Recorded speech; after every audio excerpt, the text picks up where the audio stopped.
नमस्कार, आप सभी का स्वागत है बीएसएस ऑनलाइन में। तो आज के इस वीडियो में हम भारत के प्रमुख बंदरगाह को कवर करेंगे। छोटा सा टॉपिक है पर हर एक एग्जाम में इस टॉपिक से क्वेश्चन पूछा जाता है और कुछ ही बंदरगाह हैं जो बार बार रिपीट होते हैं, उन्हें हम डिटेल से पढ़ेंगे और लास्ट में इस टॉपिक से जुड़े हुए प्रीवियस ईयर में पूछे गए प्रश्न भी कवर करेंगे। तो पहले हम लोग थियरी पढ़ेंगे और लास्ट में प्रीवियस ईयर क्वेश्चन लगाएंगे। तो चलिए बिना देरी किए हुए वीडियो की शुरुआत करते हैं। तो सबसे पहले देखते हैं कि बंदरगाह किसे कहते हैं और बंदरगाह का निर्माण क्यों किया जाता है। तो भारत में प्राचीन काल से ही पड़ोसी राज्यों या देशों के साथ व्यापार किया जाता है। यह व्यापार जल मार्ग और स्थल मार्ग के माध्यम से किया जाता था। जल मार्ग से नाव के माध्यम से किया जाता था। आधुनिक समय में व्यापार जलयानों द्वारा किया जाता है। जलयानों से व्यापार वायुयान की अपेक्षा सस्ता पड़ता है और व्यापार करने के लिए नदी या समुद्र के तटों पर कई प्रकार की सुविधा प्रदान की जाती है, जिससे जलयानों का आवागमन आसानी से किया जा सके। इन्हें ही बंदरगाह कहा जाता है। आप आसान भाषा में समझ सकते हैं। सबसे पहले आप लोग इस बंदरगाह का फ़ोटो देखिए, इमेज देखिए कि यहाँ पे किस तरीके सारी सुविधाएं की गई हैं। क्रेन लगा हुआ है सामान उतारने के लिए, फिर ट्रक खड़ा करने के लिए जगह बना हुआ है। ऐसे समझ सकते हैं जैसे आप लोग देखते होंगे जहाँ पे बस आके रुकता है उसे बस स्टैंड कहते हैं, या जहाँ ट्रेन आके रुकता है उसे हम लोग रेलवे स्टेशन कहते हैं। इसी तरीके से जहाँ पे ये बड़े बड़े जहाज़ आके रुकते हैं इन्हें बंदरगाह कहा जाता है। आप लोग इसे शिप स्टैंड भी कह सकते हैं। तो ये हो गया हमारा बंदरगाह। बात करें भारत में बंदरगाह के बारे में, तो भारत में 13 बड़े और 200 छोटे बंदरगाह हैं। ये जो 13 बंदरगाह हैं यही बार बार एग्जाम में पूछे जाते हैं और इनमें से जो 3 जो बंदरगाह हैं वो तमिलनाडु में है और ये 200 छोटे बंदरगाह जो है छोटे बंदरगाह हैं। इनमें सर्वाधिक जो है महाराष्ट्र में है, जिनमें से 53 महाराष्ट्र में है। यानी सबसे ज़्यादा छोटे बंदरगाह कहाँ पे है तो महाराष्ट्र में, और जो सर्वाधिक बड़े वाले हैं वो किस में है तो तमिलनाडु में। वहीं बात करें बंदरगाह के प्रकार के बारे में, तो जैसा कि आप लोग देख रहे हैं कि ये 2 प्रकार के होते हैं। एक होता है प्राकृतिक बंदरगाह और दूसरा होता है कृत्रिम बंदरगाह। तो प्राकृतिक और कृत्रिम बंदरगाह के बीच अंतर समझने से पहले हम ये देख लेते हैं कि बंदरगाह के लिए ज़रूरी क्या होता है। तो बंदरगाह के लिए ज़रूरी है कि जहाँ पर बंदरगाह हैं वहाँ पर समुद्र शांत होना चाहिए, नहीं तो तेज समुद्र की लहरें और हवाएं बंदरगाह को नुकसान पहुंचाएंगी और साथ ही साथ जो वहाँ पर समुद्री जहाज़ खड़े होंगे उन्हें भी नुकसान पहुंचाएंगी। इसीलिए जो बंदरगाह होते हैं, जहाँ पर बंदरगाह मतलब जहाँ पे जहाज़ रुकता है, वहाँ पर जो तट रेखा होती है वो सीधी नहीं होती बल्कि टेढ़ी मेढ़ी होनी चाहिए। मतलब कि कुछ इस प्रकार टेढ़ी मेढ़ी, जैसा कि आप लोग यहाँ पे देख सकते हैं, इस प्रकार से टेढ़ी मेढ़ी ऐसी होनी चाहिए ताकि समुद्र की लहरें शांत रहे। क्योंकि अगर तट रेखा सीधी होगी तो लहरें भी सीधी आके टकराएंगी और समुद्री हवाओं की भी सामना करना पड़ेगा। तो हमेशा तट रेखा कैसी होगी तो टेढ़ी मेढ़ी होनी चाहिए। तो सबसे पहले देखते हैं कि प्राकृतिक बंदरगाह कौन से होते हैं। वैसे तो नाम से ही क्लियर है प्राकृतिक बंदरगाह।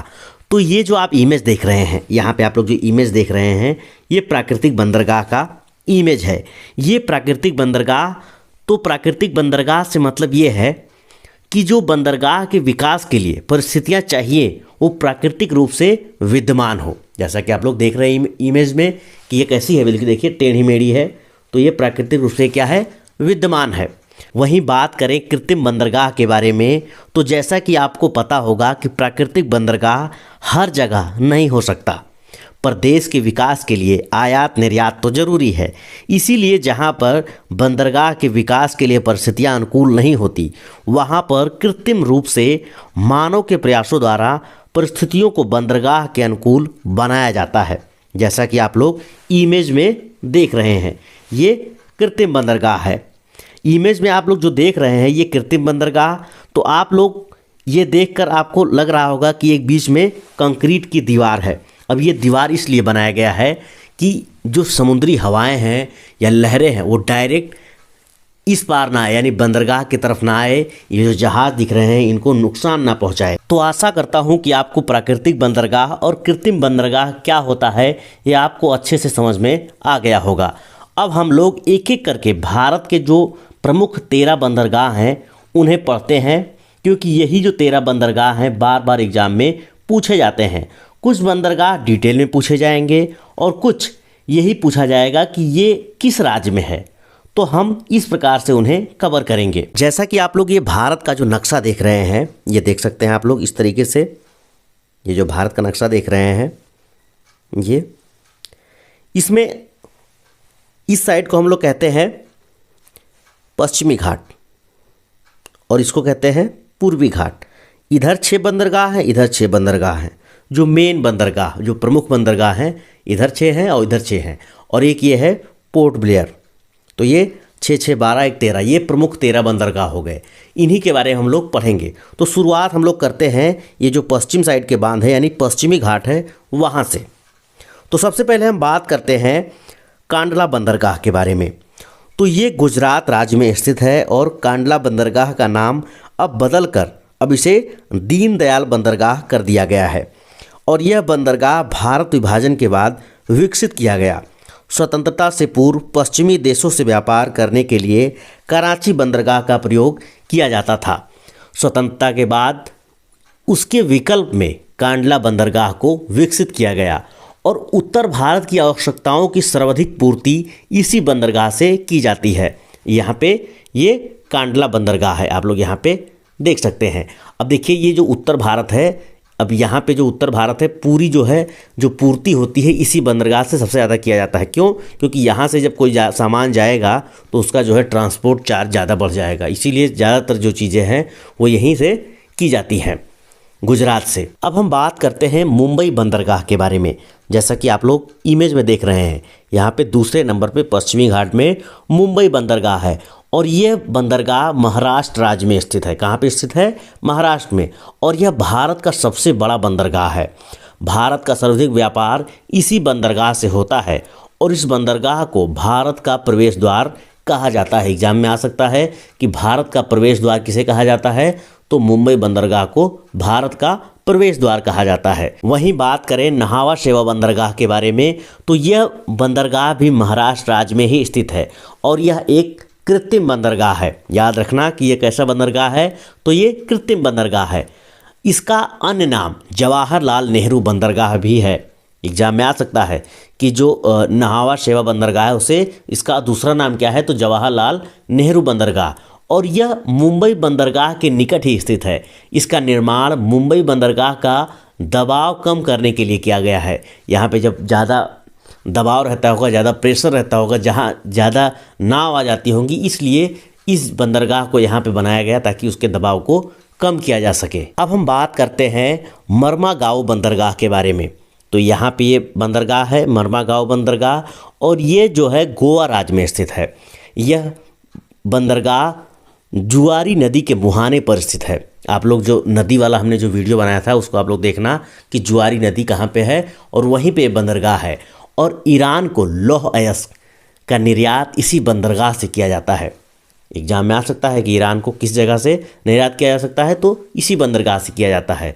वहीं बात करें अगले बंदरगाह जिसका नाम है न्यू मंगलौर बंदरगाह, तो ये कर्नाटक राज्य में स्थित है। वहीं बात करें इसके आखिरी यानी पश्चिमी जो घाट है उसके आखिरी बंदरगाह के बारे में, तो वो है कोच्चि बंदरगाह और ये किस राज्य में है, तो यह केरल राज्य में स्थित है। तो इस तरीके से हम लोगों ने पश्चिमी घाट के बंदरगाह को देखा। अब हम लोग एक एक करके पूर्वी घाट के बंदरगाह के बारे में देखते हैं। तो सबसे पहले हम बात करते हैं कोलकाता हल्दिया बंदरगाह के बारे में। यहाँ पे ये कोलकाता हल्दिया बंदरगाह है और यह पश्चिम बंगाल राज्य में स्थित है। कोलकाता बंदरगाह हुगली नदी के तट पर स्थित है और हल्दिया बंदरगाह समुद्र तट पर स्थित है। ये देखिए दोनों बंदरगाह एक साथ कहा जाता है क्योंकि जो हल्दिया बंदरगाह है ये कोलकाता बंदरगाह का सहायक बंदरगाह है, यानी उसके दबाव को कम करने के लिए इस बंदरगाह का निर्माण किया गया है। वहीं बात करें अगले बंदरगाह पारादीप बंदरगाह के बारे में, तो ये जो पारादीप बंदरगाह है यहाँ पे, और ये उड़ीसा राज्य में स्थित है और झारखंड और उड़ीसा का जो झारखंड और उड़ीसा राज्य है वहाँ का जो लौह अयस्क है यहीं से जापान को निर्यात किया जाता है। जो लौह अयस्क निकाला जाता है उसको यहीं से निर्यात किया जाता है जापान को और फिर जापान वहाँ पे लोहा बनाता है।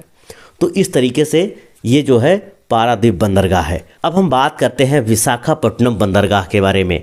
ये काफ़ी इंपॉर्टेंट है, आप लोग देख सकते हैं यहाँ पे विशाखापट्टनम बंदरगाह है और यह आंध्र प्रदेश राज्य में स्थित है और यह भारत का सबसे गहरा बंदरगाह है। इस बंदरगाह के निकट डॉल्फिन नोज जो नामक पहाड़ी होने के कारण यहाँ पे जो तेज समुद्री हवाएं से यह सुरक्षित रहता है, यानी आगे बिल्कुल पहरेदार की तरीके से वो खड़ा है। जो समुद्री हवाएं आती हैं या फिर जो लहर आता है उसको वो रोक के रखता है। अब हम लोग देखते हैं तमिलनाडु राज्य के बंदरगाह के बारे में। जैसा कि हमने आपको बताया था कि जो तमिलनाडु में जो बड़े बंदरगाह हैं वो 3 हैं, उनमें से ये तीनों हैं। आप लोग देख सकते हैं ये तमिलनाडु में एक है एन्नोर, फिर चेन्नई और फिर है तूतीकोरिन बंदरगाह। तो चलिए इनके बारे में देखते हैं। तो सबसे पहले बात करते हैं एन्नोर बंदरगाह के बारे में। तो यह एक कृत्रिम बंदरगाह है और यह चेन्नई बंदरगाह का सहायक बंदरगाह है। अब बात करते हैं चेन्नई बंदरगाह के बारे में, जो इसका यानी जो एन्नोर है वो चेन्नई बंदरगाह का सहायक बंदरगाह है। और ये जो चेन्नई बंदरगाह है यह भारत का सबसे पुराना कृत्रिम बंदरगाह है। बहुत इंपॉर्टेंट है, हर एग्जाम में जब कृत्रिम बंदरगाह की बात आती है तो उसमें ऑप्शन आपको चेन्नई मिलेगा। एन्नोर बड़ा मुश्किल से मिल सकता है, ज़्यादातर चेन्नई मिलेगा।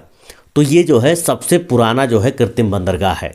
वहीं बात करें तमिलनाडु के अगले बंदरगाह यानी तूतीकोरिन बंदरगाह के बारे में, तो जो तूतीकोरिन बंदरगाह है इसे चिदम्बरनार बंदरगाह भी कहते हैं और यह मन्नार की खाड़ी में स्थित है। तो इस तरीके से तमिलनाडु के हम लोगों ने तीनों बंदरगाह के बारे में देखा। अब हम लोग आखिरी बंदरगाह देखिए, इधर से हम लोग 6 पढ़े और इधर से हम लोगों ने 6 पढ़े। अब हम लोग आखिरी बंदरगाह जो पोर्ट ब्लेयर में है, जो पोर्ट ब्लेयर बंदरगाह है, तो जो पोर्ट ब्लेयर बंदरगाह है ये अंडमान और निकोबार द्वीप पर स्थित है यहाँ पे, और यहाँ से इसका व्यापार किया जाता है। तो इस तरीके से हम लोगों ने भारत के जो प्रमुख बंदरगाह हैं उसको हम लोगों ने पूरा थियरी अच्छे से पढ़ा। अब हम लोग इसी टॉपिक से जुड़े हुए जो प्रीवियस ईयर में क्वेश्चन पूछे गए हैं उनको देखते हैं और उसको सॉल्व करते हैं। तो हमारा पहला क्वेश्चन है कि भारत में कितने मुख्य बंदरगाह हैं। आप लोग देख सकते हैं ये क्वेश्चन जो है एसएससी 2011 में पूछा गया है। तो आपका सही आंसर हो जाएगा ऑप्शन डी 13। हमने बताया था जो 13 हैं यही इंपॉर्टेंट है, यही बार बार एग्जाम में पूछे जाते हैं। अगला क्वेश्चन देखते हैं, निम्नलिखित में से कौन सा बंदरगाह पश्चिमी तट पर नहीं स्थित है। देखिए निगेटिव क्वेश्चन है, तो आपका सही आंसर हो जाएगा ऑप्शन डी एन्नोर। अगला क्वेश्चन देखते हैं कि निम्नलिखित में से कौन सा बंदरगाह पूर्वी तट पर स्थित नहीं है। ये भी नेगेटिव क्वेश्चन है, इसको बहुत ही मतलब ध्यान से इसको करना रहता है, क्योंकि जब आपके सारे ऑप्शन पता होंगे तभी आप इसको कर पाएंगे। तो आपका सही आंसर हो जाएगा नहावा सेवा, ऑप्शन बी सही हो जाएगा। अगला क्वेश्चन देखते हैं। अगला क्वेश्चन है कि मरमा गाँव बंदरगाह कहाँ पर स्थित है। मरमा गाँव बंदरगाह देखिए बीपीएससी 1995 में क्वेश्चन पूछा गया है, कई बार ये और भी एग्जाम में क्वेश्चन पूछे गए हैं। तो आपका सही आंसर हो जाएगा ऑप्शन सी गोवा। अगला क्वेश्चन देखते हैं कि निम्नलिखित में से यानी भारत के निम्नलिखित बंदरगाहों में से कौन सा एक उड़ीसा तट पर अवस्थित है। देखिए यूपीपीसीएस 2013 में क्वेश्चन पूछा गया है। तो आपका सही आंसर हो जाएगा option C Paradip, option C सही हो जाएगा। अगला क्वेश्चन देखते हैं। अगला क्वेश्चन है भारत का सबसे गहरा तथा स्थलबद्ध सुरक्षित बंदरगाह कौन सा है। तो आपका सही आंसर हो जाएगा option B Visakhapatnam, option B सही हो जाएगा। अगला क्वेश्चन देखते हैं। अगला क्वेश्चन है भारत का कृत्रिम बंदरगाह है, यानी कौन सा इसमें से कृत्रिम बंदरगाह है। हमने बताया था आपको, देखिए ये क्वेश्चन एसएससी 2011 में भी पूछा जा चुका है और यूपीपीसीएस 2007 में पूछा जा चुका है। तो आपका सही आंसर हो जाएगा ऑप्शन सी चेन्नई। अगला क्वेश्चन देखते हैं। अगला क्वेश्चन है जवाहरलाल नेहरू बंदरगाह कहाँ पर स्थित है। एसएससी 2014 में पूछा जा चुका है। तो आपका सही आंसर हो जाएगा ऑप्शन सी मुंबई। क्या आप लोग बता सकते हैं इसका दूसरा नाम क्या है। हमने बताया था कि जवाहरलाल नेहरू जो बंदरगाह है इसका दूसरा नाम क्या है, आप लोग कमेंट करके बताइए। चलिए अब अगला क्वेश्चन देखते हैं। अगला क्वेश्चन है किस बंदरगाह को भारत का प्रवेश द्वार कहा जाता है। तो आपका सही आंसर हो जाएगा ऑप्शन ए मुंबई को, मुंबई को भारत का प्रवेश द्वार कहा जाता है। अगला क्वेश्चन देखते हैं भारत का सबसे बड़ा बंदरगाह कौन सा है। तो आपका सही आंसर हो जाएगा ऑप्शन बी मुंबई, ये भारत का सबसे बड़ा बंदरगाह मुंबई है। अगला क्वेश्चन देखते हैं वर्तमान मुंबई बंदरगाह के दबाव को कम करने के लिए कौन से पत्तन का निर्माण किया गया है? आपको इस चीज़ को ध्यान देना है। ये पत्तन कह सकते हैं या फिर बंदरगाह कह सकते हैं। तो आपका सही आंसर हो जाएगा ऑप्शन डी, नहावा शेवा। ये जो है ये यूपीपीसीएस 2013 में क्वेश्चन पूछा गया है। आप लोग ज़रा कमेंट करके बताइए कि ये जो इसका दूसरा नाम क्या है। अभी हमने उसको बताया था आपको। अगला क्वेश्चन देखते हैं, स्वतंत्रता के बाद विकसित किया गया पहला पत्तन कौन सा है? तो आपका सही आंसर हो जाएगा ऑप्शन बी, कांडला। ये जो है जब स्वतंत्रता हमारा देश आज़ाद हुआ तब इस जो है पत्तन का यानी जो बंदरगाह है इसको विकसित किया गया। आप लोग ज़रा कमेंट करके बताइए कि ये किस राज्य में है, क्योंकि यहाँ से उत्तर भारत की सभी जो चीज़ें हैं, गतिविधियाँ इसी से होती हैं, यानी यहीं से व्यापार किया जाता है। तो आप लोग ज़रा कमेंट करके बताइए कि ये किस राज्य में है। तो इस तरीके से हम लोगों ने भारत के जो प्रमुख बंदरगाह हैं उनको हम लोगों ने अच्छे से पढ़ा और प्रीवियस ईयर के क्वेश्चन भी लगाए। तो आप लोगों को आज का वीडियो कैसा लगा कमेंट बॉक्स में लिखकर ज़रूर शेयर कीजिएगा। धन्यवाद।